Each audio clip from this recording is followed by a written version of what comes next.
So love marriage కాదు, purely arranged marriage. పెళ్లి చూపులు చూసిన తర్వాత అక్కడికి వెళ్ళావు మళ్ళీ ఫ్లాష్ మళ్ళీ ఫ్లాష్ మనమే ఎక్కువ సో పెళ్లి చూపుల రోజు కాకుండా తర్వాత మీతో పర్సనల్గా కలిసి మాట్లాడినప్పుడు రియల్ హీరోని కాదు రియల్ హీరోని చూసి ఇష్టపడ్డాను అని చెప్పి సరస్వతి గారు చెప్పారు. మీరు ఆవిడ ఫస్ట్ చూసినప్పుడు మీ ఫీలింగ్ ఏంటి? ఏం చూసి ఇష్టపడ్డారు? నేనమ్మా ఫస్ట్ నుంచి కూడా నేను సినిమా ఫీల్డ్లో ఉన్నా. అంత ముందర కోఎడ్ కాలేజ్లో చదువుకున్నాను. నాకు లాట్ ఆఫ్ గర్ల్ ఫ్రెండ్స్ అనే పదాలు ఇప్పుడు వచ్చాయి, కానీ మన ఫ్రెండ్స్ ఆడపిల్లైనా మోపిల్లైనా అందరూ ఫ్రెండ్స్. ఒకే చోట పెరిగాం, ఒకే చోట చదువుకున్నాం. నేను నాటకాలు వేసేవాడిని, అందరూ ఆడపిల్లలతో నాకు పరిచయం ఉండేది. కానీ నేను ఫస్ట్ నుంచి కూడా ఎలా నేను ఒక అమ్మాయి కావాలి, మా అమ్మ నాన్న పర్స్పెక్టివ్ నుంచి, నా పర్స్పెక్టివ్ నుంచి ఒక అమ్మాయి కావాలి, తను సాఫ్ట్గా ఉండాలి, అందంగా ఉండాలి, పాట పాడేదై ఉండాలి, సున్నితమైన మనస్తత్వం కలది కావాలి. లిస్ట్ రాసుకున్నారు? లిస్ట్ రాసుకున్నాము. నేను ఐఎమ్ వెరీ షూర్. ఎందుకంటే నేను 100 మంది చుట్టూ ఆడపిల్లల మధ్య పెరిగాను, యాజ్ ఎ హీరో కానీ యాజ్ అన్ యాక్టర్ కానీ. కాబట్టి నా చాయిస్ నాకు తెలుసు. పైగా నేను ఏ రోజు నా ఫోకస్ నా పని మించి ఇటు తిప్పలేదమ్మా. ఇవాళ కూడా నా ఫోకస్, నా ఫస్ట్ ప్రయారిటీ నా work, business, what ever I do, profession. So అలా అనుకున్నప్పుడు పెళ్లి చూపులకు వెళ్ళాలన్నారు. ముందు మాకేంటంటే మా మదర్ వెళ్ళి చూసేసి వచ్చారు. ఇక చూసి అసలు అంతా అయిపోయింది అన్నట్టు మాట్లాడుతుంది మా అమ్మ.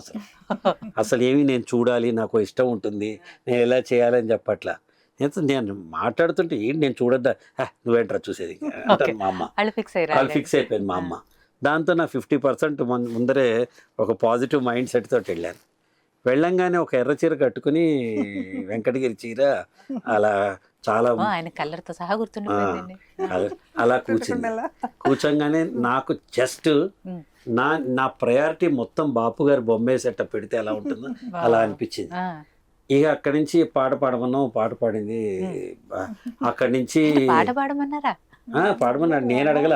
మా అమ్మ పాపడ పెళ్లి చూపమ్మా పాట పాడమన్నారు. తను సరదాగా పాడింది. మేము 5 అన్నదమ్ములం, మా అమ్మ నాన్నగారు, నా ఫ్రెండ్స్ ఇద్దరు, అందరం మా ఫ్రెండ్స్ ఇద్దరు, అందరం పెద్ద గ్యాంగ్ వెళ్ళాం. ఎందుకంటే మా నాన్నగారు ఏం చెప్పారంటే ఆల్మోస్ట్ డన్, మీరు ఒకసారి చూడటమే అన్నారు. మళ్ళీ 10 సార్లు వెళ్ళటం ఎందుకని 10 మంది ఒకేసారి అప్పట్లో ఉండేవి కదమ్మా, 10 మంది వచ్చి చూసిపోయారని పిచ్చి అంత లేదు. కానీ మామూలుగా దీని మీద ఒక జోక్ కూడా వచ్చింది. ఒక అమ్మాయి ఉంటుంది, మా అమ్మ ఎక్కువ ధైర్యవంతురాలు మా నాన్నకన్నా. అంటే ఎందుకంటే మా అమ్మ ఒక్కతే వచ్చింది పెళ్లి చేసుకుని, మా నాన్న 10 మందిని అట్లా వెళ్ళినప్పుడు ఇక అక్కడ అయిపోయింది. ఇంటికి వచ్చేసాం. ఇంటికి వచ్చిన తర్వాత నేను ఎప్పుడు చెప్పాలి I'm okay, she okay for me, she the life partner నాకు, నేను చెప్పాలి. మా అమ్మ నాన్న ఆ రోజు మా ఇంట్లో మా వదిన వాళ్ళ బ్రదర్ ఎవరు ఎక్స్పైర్ అయ్యారు. ఆయన ఆ రోజు ఇంకా వాళ్ళందరూ అది మూమెంట్ కాదు, వదిలేసాం. ఒక 7-8 డేస్ అసలు ఎవరు నన్ను ప్రస్తావన తేవట్లా.